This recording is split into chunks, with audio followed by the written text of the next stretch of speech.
Hi, this is Prashant Gami, founder and managing director of xenabler, a tech innovation company.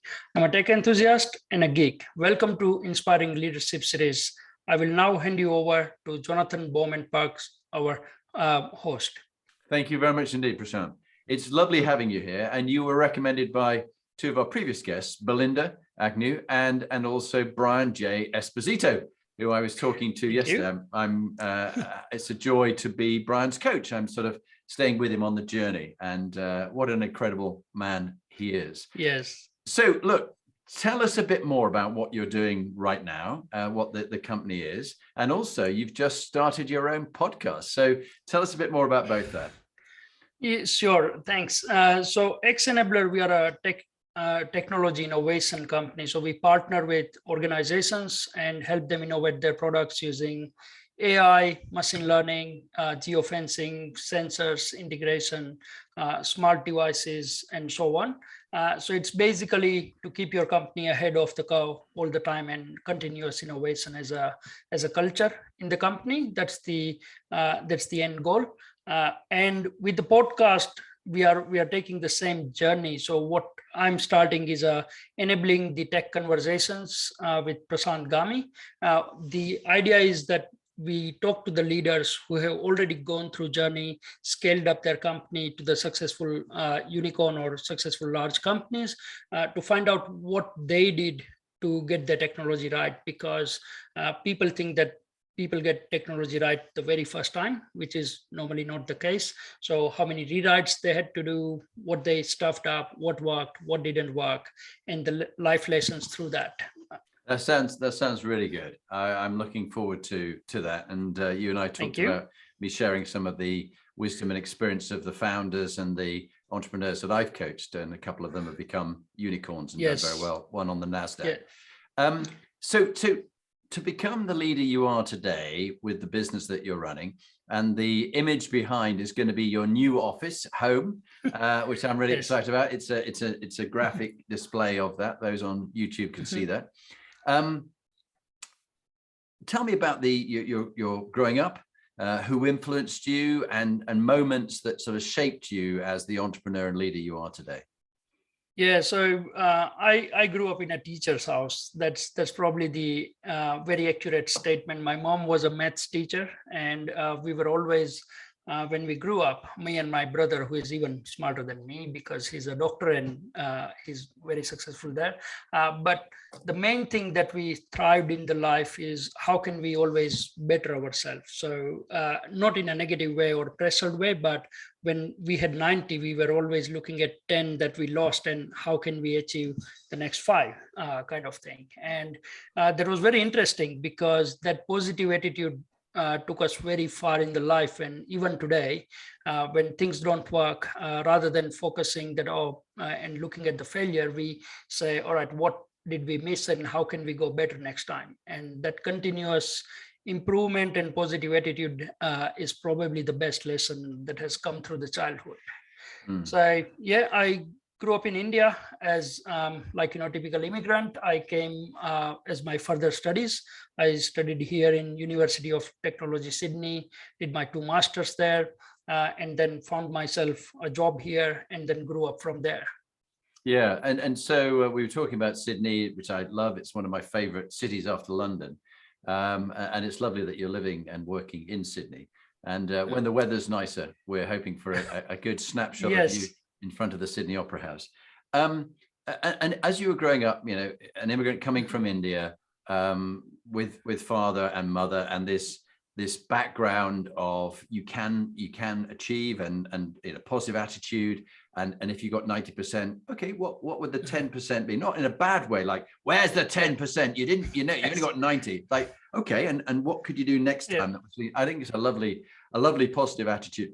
What's that expression? That fail is a mnemonic for FAIL, first attempt in learning, and that you're still learning. And it's actually, we all learn the most from our failures. So mother was very influential on you, the maths teacher, father too. And as you were growing up, what kind of events really shaped you and had a positive or a negative impact on you? So again, life is a roller coaster, and you don't always go up; you go down as well.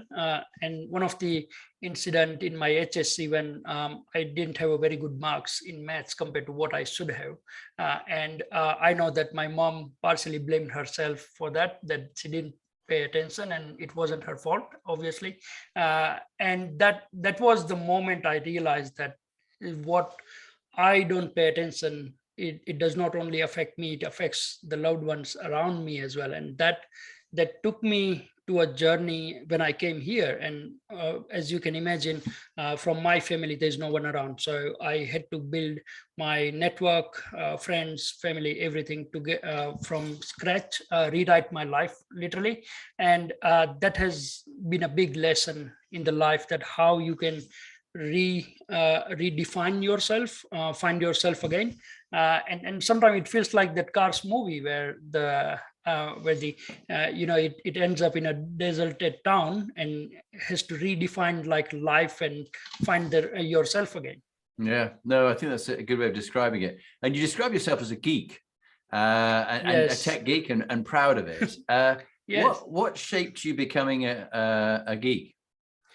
I guess that when I was actually asked, like, why did you become an engineer? And I was like, I was born that way.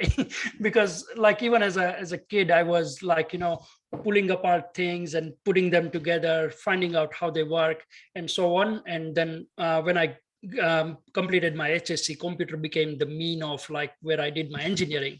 And from that as well, throughout my class, I was more in labs and like doing stuff off the book than on the book. I wasn't very academic in terms of like the theoretical guy. I like practical stuff. I like dealing with machine and all that. And throughout my career as well, I kept learning new technology, new platform. When mobile apps came, I jumped on mobile apps. When now the blockchain is coming, and I jumped on blockchain and so on. So I really enjoy like how new technologies are coming and solving the old problem in a completely new way. And that's just the joy that I feel. So it keeps me constantly learning. Yeah, and blockchain is very interesting. And also, of course, the big thing that everybody's getting excited about at the moment is cryptocurrency, which uses such a huge amount of energy to produce each of these coins. But, Yes. Some people have made a lot of money. Some people have lost a lot of money. But it's quite hard for people to actually sense it, know it, because it's crypto. It's not even Yes. physically there. And True. of course, some of the governments, like the UK government, are thinking of having their own currency that they can control, because, of course, the dark side of this is it can be used by gangsters and drug dealers and all the unpleasant elements of society. What's your view about cryptocurrency and its credibility and its future potential? I think I got to know because one friend introduced me to like Bitcoin when it came out as a research paper in 2013, before it actually became the currency and the mainstream in 2015. And then I started reading, and it was very exciting piece of technology, what it can do. Now, the currency part of it, as you correctly mentioned, heavy computing needed to mint those coin or produce that coin is obviously the drawback of that. And currently, because it is decentralized, it's very hard to control the pricing of it, and which coin will go is purely a lobbying thing and where they are used. So I believe that it will get mainstream. I mean, it is already mainstream. There's no way one can ignore it, and it will grow over the time, definitely, to become like, at least part of the economy to be that. How that goes across, like, countries having their own cryptocurrency or validating a cryptocurrency is a completely political and economical issue. My interest more is about the technology behind it, and it's growing from not just the cryptocurrency, but NFTs and smart contracts and validated identity, and mainly like wherever the brokerage systems are required, or the distribution is required, where it is impacting the most. And I think I'm more excited about that part than the cryptocurrency, to be honest. You're right, Prashant. And one of the CEOs that I coach, he and his team, is in Digital Identity Net. And DIN, Yes. Digital Identity Net, are trying to produce this digital identity. So the two parts. So you know who it is you're dealing with. Exactly. And they can't be a troll, or they can't send stuff to you without you actually, they have to identify who they are. And I think that's going to be really important, to have a digital identity that everybody out there on the net, you know who's sending you the money and you know who they are. And so you can track Yes. down the root of that Mhm. money and where it's come from. So you don't have so much on the black market. Fascinating. Okay. Now, in your journey that you've had thus far, we talked about highs and lows, failures and successes. Your podcast is going to be finding out, because nobody just sort of arrives the fully True. produced product, all Exactly. perfect leader, great tech guy with all the technology. There's lots of failures. But if you look at your life, what's a proudest moment in your business life, and what's a darkest moment, and what did you learn from those two imposters? I would actually put like there was a time in my life where I lost my visa because of that my results were delayed, and I couldn't get my permanent residency processed in time, and I was put on a what they call a bridging visa, which is basically you have put the file but the outcome is not there, and because of that I lost my job, obviously all the money that I saved so far, and I had to start again. And that was probably the darkest period in my life, where I had to, like what I established in few years after coming here, I had to go and do it again, all over again. But at the same time, I was actually listening to one of the Dr. Peter in another show last week, and he mentioned that during the dark period, people take two directions. They either go in a depression or they become creative and find a way. And luckily for me, I had a wife who is very supportive now and then. And what we did is, me and one of my business partner, we went around and found this loss making business because nobody would lend us money on a temporary visa. So we put all the savings that we had, we found that business, and then we turned it around in a profitable business, sold it, and then we started growing one after other businesses after that to what I'm today. So we did like around 5 businesses through one after the other. And then along the side, while I was working as a technology consultant, I started growing my own business and consultancy, which became xenabler, what it is today. And that's probably the proudest and the darkest moment in the same year. Yeah, that's a hell of a story. And I'm reminded of the hero's journey. I forgot the name of the author, it'll come to me in a minute, but I think he wrote the book, The Hero with a Thousand Faces. And he talks about this journey that you go through. I'm looking at on my wall here. It's from the ordinary world into the special world. You begin with an ordinary world. You get the call to adventure. You refuse the call. You then meet your mentor and you cross the threshold. You take the call. You have tests, you have allies, you have enemies, you have an approach, you have the ordeal, the death and the rebirth, the reward, seizing the sword, the road back, the resurrection, and you return with the elixir. But the point is that in many heroes, as Joseph Campbell, that's the man's name, Joseph Campbell talks about, they're not great people necessarily. They're sometimes pretty unpleasant people, and they're not perfect in any sense, but they've been on this journey and they learn from their mistakes and True. the difficulties, that moment of ordeal, death and resurrection, something that they can teach others, and it shapes True. them. And it sounds like you had a hell of a hero's journey, and you had to start all over again. And I think I've learned now, I'm a great believer in Stoic philosophy, Marcus Aurelius, Epictetus and Seneca. And 2,000 years ago, the wisdom's still good for today, that control the controllables, and you're given obstacles to learn from them, that they're to teach you a way. I don't know what you think, Prashant. And that's absolutely right. Like I had so many off days, and my recipe, my dad used to always tell me, because whenever I had a bad result or I failed an interview, he would know that the first thing I will do is call home and say, look, this happened, and my dad knows that, okay, rest of the day I wouldn't call because I'll have the best meal I could find around. I'll have a good sleep, and then next day I'll take on and move ahead. And that was my remedy. And That's a like, really good one. So when it goes wrong, call home, then have a nice meal, get a good sleep. There's nothing better than eating healthy food. Call it a day and start again. A sleep. Yeah. But sleep is so important. There's a book called Why We Sleep by Matthew Walker. And I know that, for example, last night, I record my sleep every night. You know, I love it when I get 100% quality sleep. But last night, for some reason, was 60%. We have our granddaughter staying here, and she kicked off about 5:30 in the room above us. And I'm an older man now, and the occasional visits to the loo and those kind of stuff in the middle of the night. But somehow the quality of sleep wasn't so good. So I know my performance is about 30% lower than it normally would be throughout today. So I'll have to aim off for that. And also what I do is I have a sleep around about midday of about 25 minutes, no more.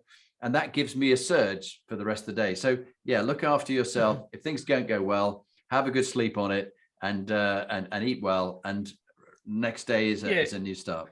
Yeah, because it gives you a fresh perspective, as they say, right? Even making the biggest decision of your life, just they say, oh, sleep over it. Because once you go through your sleep, your mind then has different point of views than the day that you are stuck in, because you are stuck in this spiral and you can't get out. And sleep is probably the best way to do it. So yeah, well, you being a tech geek, you know that it defrags the computer, sort of sorts out all the bits.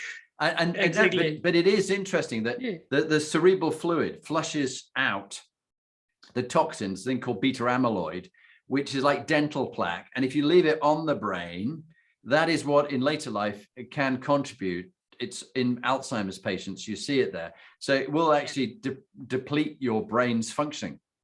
So you need the fluid to flush it through like a car wash. And if you only have 5 or 6 hours, it hasn't finished its cycle. So there's still all that crap in there. So get the full cycle, get the 7.5 hours to 8 hours sleep, and you'll be all right. Hey, that's great. Now, how old are you now, Prashant? Let me ask you. I'm turning 39 in March, so 38 years. 38, turning 39 in March. Well, congratulations. And if we took you back, the reason I asked this, to when you were, say, 16. Yes. What bit of advice would you give to the young Prashant about this matters, don't worry about that? What advice would you give to the young you? I would say that you will have success, but the path that you will take to the success will not be the one you think. It will never be. So I never thought I would come to Australia. I would never thought I would find a company like I did. I never thought that I would be founding other businesses than technology along the way, and making so many friends and finding so many partnerships along the way. So the paths are very different. If I look at the course and what I thought at 16 would be the course, probably it's completely different to what I thought. And I guess believe in the path, just stick to your goal. You will get there. Doesn't matter through different path. I love that. I love that. I think that's a really good attitude. And I look back on my 60 years of my life, 20 years as an army officer, 22 years now in business. Things never kind of worked out like I imagined. No. And but you get to there. So I think it was Oscar Wilde who says things will work out in the end. And if they haven't worked out yet, it's not the end. It's not the end. True. The one I like about Oscar Wilde is that all of us are standing in a gutter, but some of us are looking at the stars. And that's my philosophy through life, that yes, you might be in a deep state, just keep going. You will find your way out of there. I'm writing that down because all of us are standing in the gutter, but some are looking at the stars. Yeah. Yes. Wow. I love that one. It's Oscar Wilde as well. Yeah, he's a great one. What is it? Be yourself. Everyone else is taken. Yes. I think is another one of his. I do love those.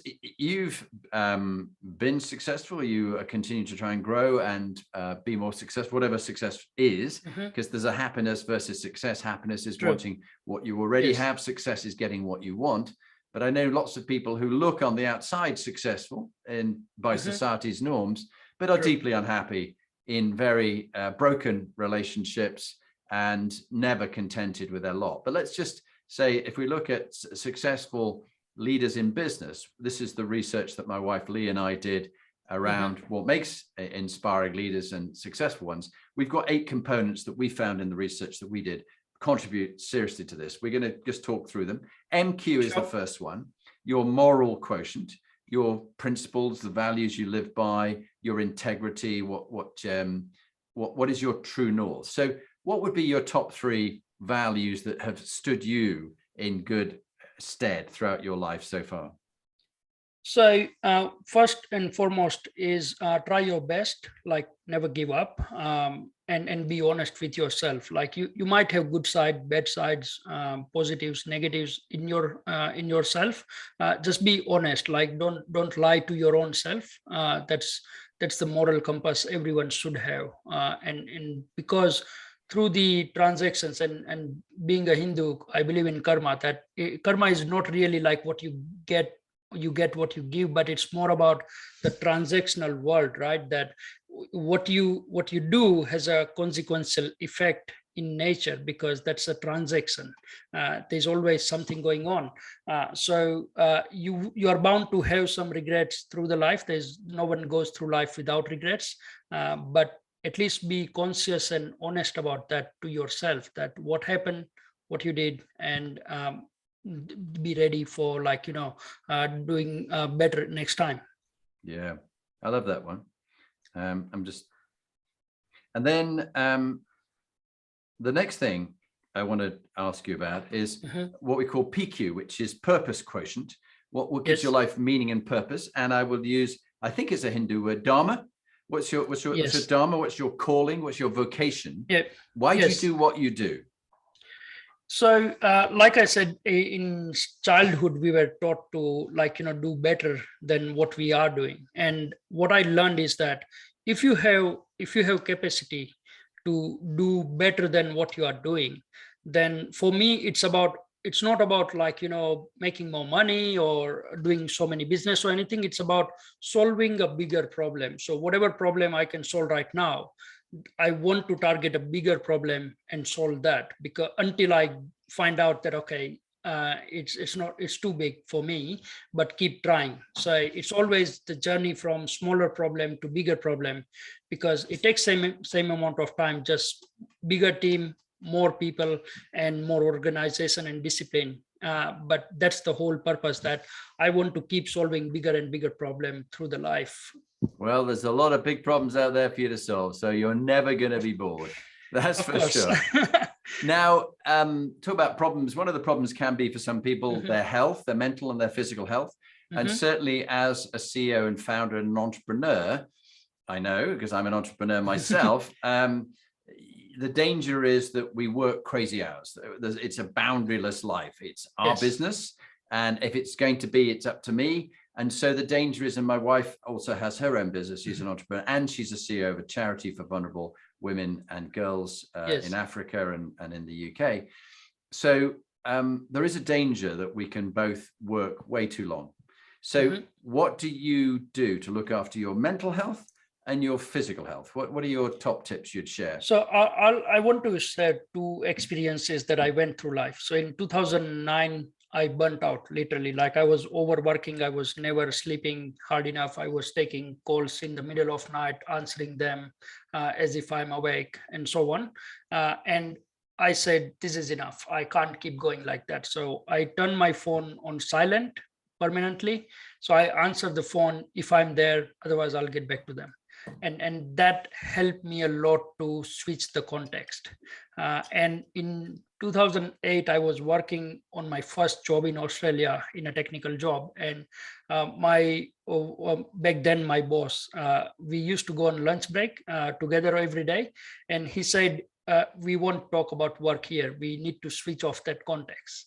And that stick with me, that yes, I can work, I can do whatever I need to and everything, but as soon as I'm away from my desk or out of my room, I need to switch off that context and be 100% with the family. I That's can't be always on until and you delegate. It's good. And Avoid, just like, talk about family.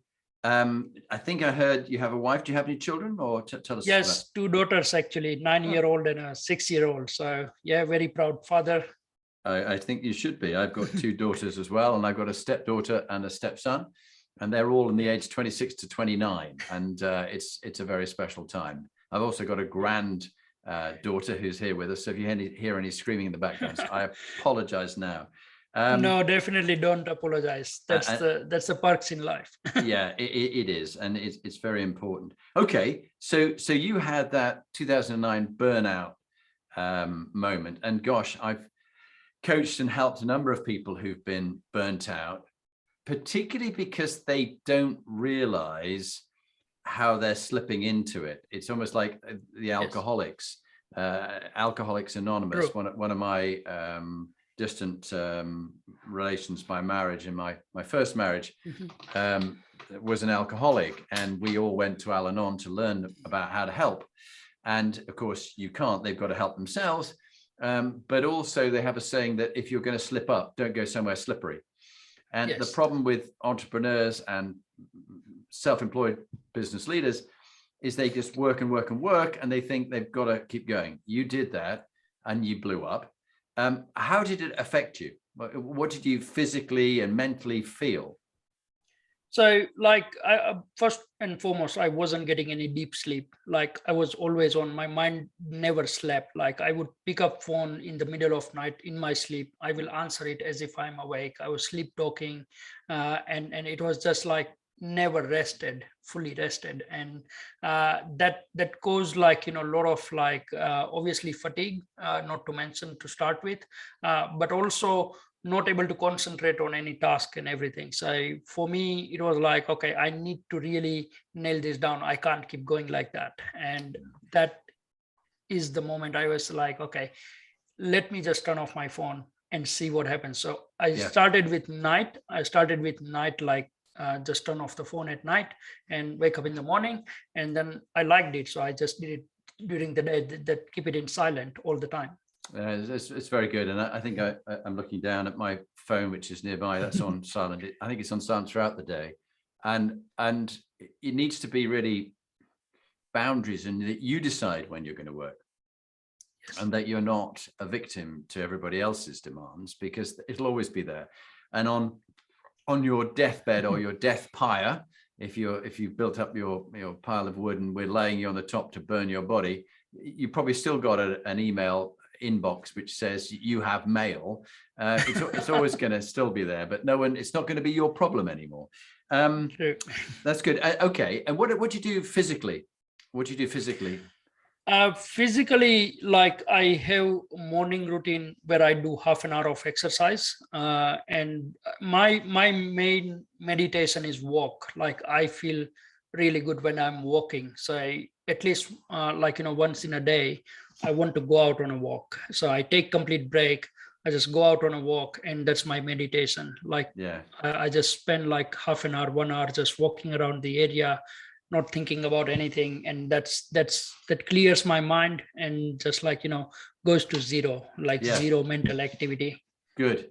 Well, one of the things I do with my CEO clients is we have walking meetings. So they call me, and I'm out with my dog Archie, who's not in the room at the moment, but normally sleeps on the sofa at the back there. And they have the first 30 minutes where they do their thinking out loud, and then we have some dialogue about it and some challenges and some thoughts, and they find it incredibly useful. Walking meetings are the best thing ever. So I'd encourage you to get out with colleagues if you can, if you social distance with Omicron. With this online business, it's getting hard, but that's what I used to have. Like, I had a standing desk, and I still do, where I just spend most of the day, or walk around and things like that. That helped a lot as well. Well, this is good advice. I mean, I've made this my, people's health and well-being, the CEOs that I coach and their teams, part of my life calling. And so I go there first. If I think it's good for others, I've got to practice. So I am here at my standing desk, like you are. And this morning's routine, I love Atomic Habits, a book by James Clear. Yes, I just finished it 2 months ago. Well, there you are. And the habit stacking. So my habit stacking is I wake up with the sleep alarm, which decides in the half-hour period when I'm at my lightest period of sleep, and it wakes me then. I then I do my mindfulness. I do the morning, brushing teeth and that kind of stuff.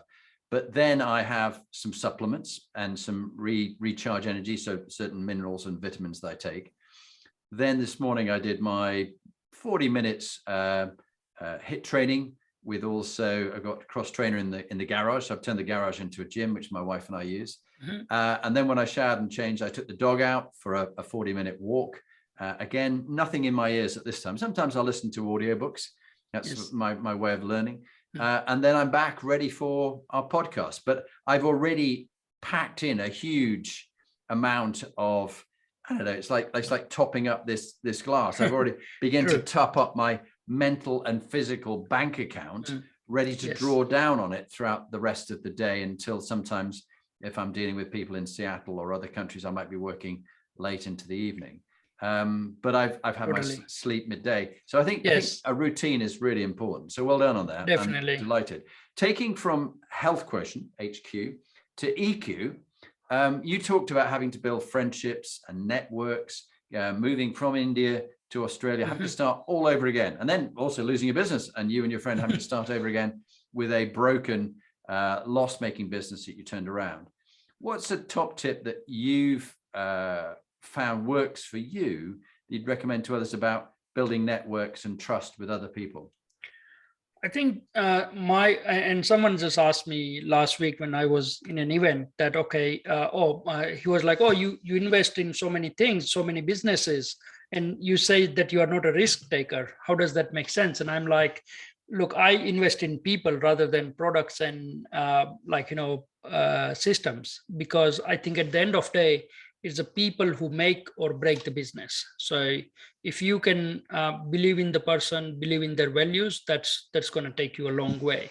And all the businesses that I have, if I can't delegate, I don't think I can run a single business. So you need to have that trust in the people, and a lot of people that I dealt with in the past have very, very big trust issues. Like they don't trust their employees, they don't trust people they work with, and that just makes so stressful. So emotionally, my advice is trust in the people, believe that they are doing their best, and then you will find that, if they are not performing, most likely they have a problem they need help with.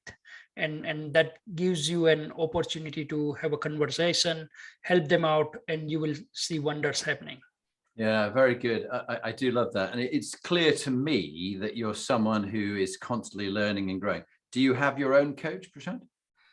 I have a number of coaches, I would say, not one coach, not a dedicated coach, because through life, I always say, you're not going to live long enough to make your own mistakes. So learn from others' mistakes. Coaches are the best way to do it. They have gone through life, learning their lessons, just trust in them. So I have friends and seniors who I turn to when I'm in emotional distress, and then there are people who have gone through business journey and they are ahead of me and go for business advice, life advice system. And I'm known actually as a networks person. People talk to me, they're like, do you know someone who in this one? And fair chances I do know someone in that, and that's the whole.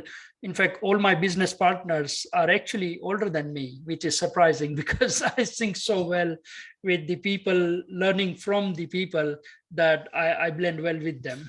I can see that you are, and this is why Brian connected with you and you connected with me. I also, like you, love networking and helping connect people together. I'm so often putting two people together.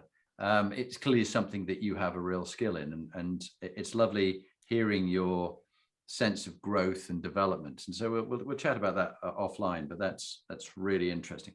The next one after EQ is something that's quite linked to it, but it's CQ, it's cultural intelligence quotient. Yes. And this is a more modern trend, but it's so crucial: diversity, equality, inclusion. You personally have had to cope with so many different cultures, and you've experienced the dark side of people discriminating against you, as well as people who've welcomed you. Tell us a bit about what you've experienced by way of discrimination and what you've experienced by people who really are truly inclusive and make you feel welcome. I guess you are so right. Like I have faced all the dramas that you can face in a typical world, right?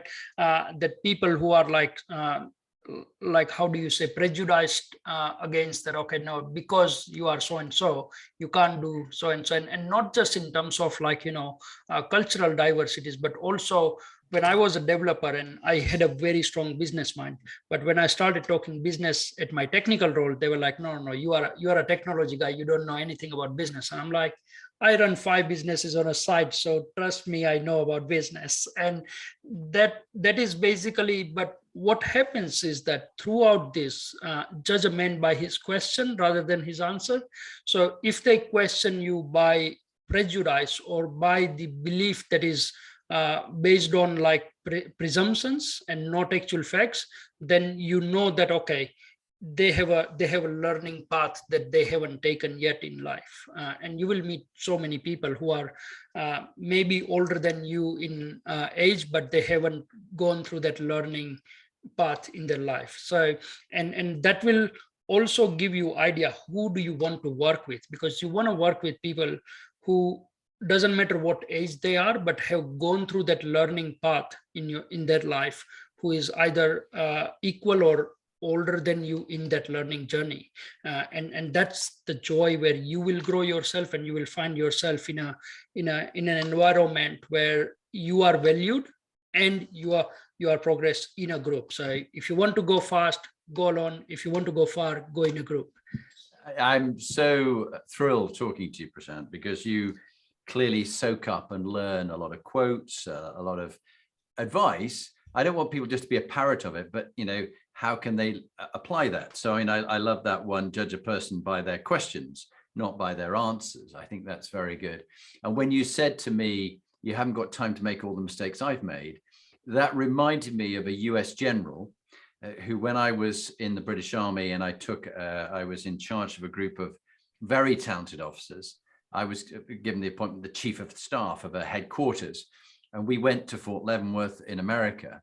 But actually, I was leading a group of people who were way more talented than me. They've all become generals themselves. I never did. I left the army early on in my career as a major, because it was quite clear to me that I wasn't going to go all the way. It wasn't quite my career. I enjoyed it for 20 years, but they've all gone on, done well, and they've become like people like Colonel Tim Collins. They were sort of media stars in the Gulf War and things like that. And I was trying to lead them, and it was really, really hard. And I didn't have enough experience, and I struggled. I really struggled. And I remember they gave me a mentor who was this old American general. He was 75. And he said to me in a real slow Southern drawl, he said, you haven't got enough time to make all the mistakes I've made. He said, I'll tell you where the mines are buried. The anti-personnel mines, you don't need to step on those. He said, but the little bastards have been out overnight and they put more mines out there. I don't know about those ones, but I can tell you what not to stand on. And that wisdom and experience is invaluable. And as you talk and do your own podcasts with these leaders, they do need to find mentors and coaches. And sometimes, I do the job of a trusted advisor to CEOs and founders, which is like that combination of mentor, coach. True. At times I'm asking questions which they have answers for. At other times I'm sharing the wisdom of other founders and leaders who've made mistakes or who've had successes, so they can pull the bones out of it, but they still own the accountability. But having someone who can not short circuit, but share practical tips and advice so you don't have to make the same mistakes is invaluable. I so love what you're sharing. Okay, RQ is next. Resilience quotient, Prashant. So you've had some highs and lows, and crikey, you talked about the stuff when you were, you lost your visa and couldn't get that permanent residence. That must have been a tough time. But what's your lesson about bouncing back from adversity? Because it's clearly part of that resilience is part of you. If you're going through hell, keep going. You just gotta keep going. Like I used to work like during that period where I lost my job and visa and money. I used to work in Target and unloading trucks and basically doing the dock work. And it was like basically, day in, day out, I'll unload the trucks with the boxes, put it on the cages and so on, right? And it was the time where I said, all right, while I need to do this, I'm going to make best of it. So one box at a time, you put it in, and you're basically in your mental picture, you are like, okay, I got to do this until I can do what I want. And that took good, almost like a year or something of that unloading every single day from the truck and everything. And I got like number of thank you notes because I did that really well. Some days I unloaded like 50, 60 pellets in a day. Oh. And the idea was that you got to keep going. There's no other way. If you are in hell, if you are in a place where you can't help anything, just keep going. Trust yourself, do your best, and you're still going to find obstacle. It's going to take hell long than what you intended to get things done. It's a long journey. It's not an overnight success, but just keep going. Yeah. Don't stop, just keep going. It's so interesting you talk about unloading the boxes and doing one box at a time. It's almost, I'm hearing, perhaps maybe it's your Hindu background, but it's almost like mindful work where you're going, if you're washing the dishes, do the dishes. Don't be somewhere else. Be washing the dishes, wash the plate. Exactly. And if you're on a walk with a dog, enjoy being outdoors. And I think there is a great danger for all of us in this always on digital world that we're never present with ourselves, let alone with our loved ones. And we're always somewhere else, multitasking, doing a thousand and one things. So you raise a really good point. Brand quotient, BQ is the next one. Have you had from any of these coaches and mentors that advise you, have you ever done a 360 where all the people that you're networked with and you work with give you feedback that they accumulate for you in a report back to you? So I haven't formally done that, to be honest, but I have heard. So what happens is when people talk to other people, they recommend or like they talk about you, they tell you like what they heard. And what I have heard around me is that two things. One is obviously the hardworking, that this guy is hardworking, but the other one is a dreamer. Like I'm counted as a dreamer, that I have a big dream and I keep chasing them. And I think that's the way I want to go through life. Like keep chasing another dream, not for the sake of making money or going big business or so on, but for the joy of it. The journey itself is so exciting that I never want it to end. And if it ends, it ends on a note that okay, he kept trying till the end. So that's the brand, I guess, that people know me with, and I love to be that person that keeps trying all the time. Yeah, well, that leads us on nicely to the last of the 8 components before we talk about teams and your favorite book and then your top tip. Legacy question, LQ. Big dreams. What is the legacy you're going to leave in your personal life, and what is the legacy you'd like to leave in your work? Because as I found when my father was killed at 33, my uncle was killed at 29, people, and my brother just died a few months ago at the age of 63 of cancer, and you didn't see this coming. He wasn't planning to die that day. He still had great plans of the things he was going to do, but it may come at any stage. So when you do die, what would you like your legacy to be? I mean, for something that I've been trying throughout my life is to leave something bigger than myself behind, be it a business, be it a system, be it a friends and family and a network or something, but basically have something created that is bigger than my life. That's the inspiration and the goal that I have in life, that if I can't create something, I want to go away, trying to do that. And that's the whole journey or a legacy, you can say. And on a personal side, like it's kind of contradicts, but I'm a very emotional person. I'm a very sensitive person, and part of that is obviously I write poems as well since my teenage. The number of them that I have written, so I'm Wow. pretty sure. I'm impressed with that. I occasionally write poetry, but just very personal for my wife or something like that. But exactly. I'm it's so the same. impressed. I really like that. That's great. Yeah. So if I ever go away any moment, I would love to be like, known for the person who cared. Yeah. Not just for like success or journeys or anything, but for people. Yeah, I think that's the person who cared. I'm writing that down. I think that's a lovely one. Okay, so caring, we have to care about our teams as well. Let's talk about executive teams, whether it be working on the trucks at Target or doing dishes or whatever it might be. You're in teams and in groups, and you're trying to create teams, and you're trying to work with other teams, and you're networking around the world with different people. You will have come across, I am certain, toxicity, people who are unpleasant.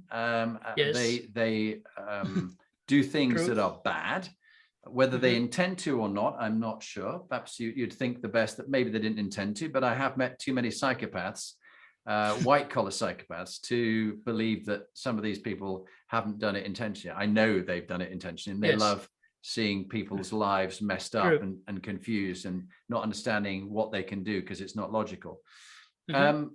What have you done to turn around toxic situations and produce high performing teams? With that, I have two philosophies that I follow. One is not my circus, not my monkeys. Basically, if it doesn't fall in my boundary, it is something I cannot control, I will just find my way around it. I would not try to like solve everyone's problem. It's impossible. And probably way more than I do that you can't change people. If they want to just be toxic, you can't really change them at the core. So just find your way around it. If it is not your circus, not your monkeys, don't go and be in someone else's business.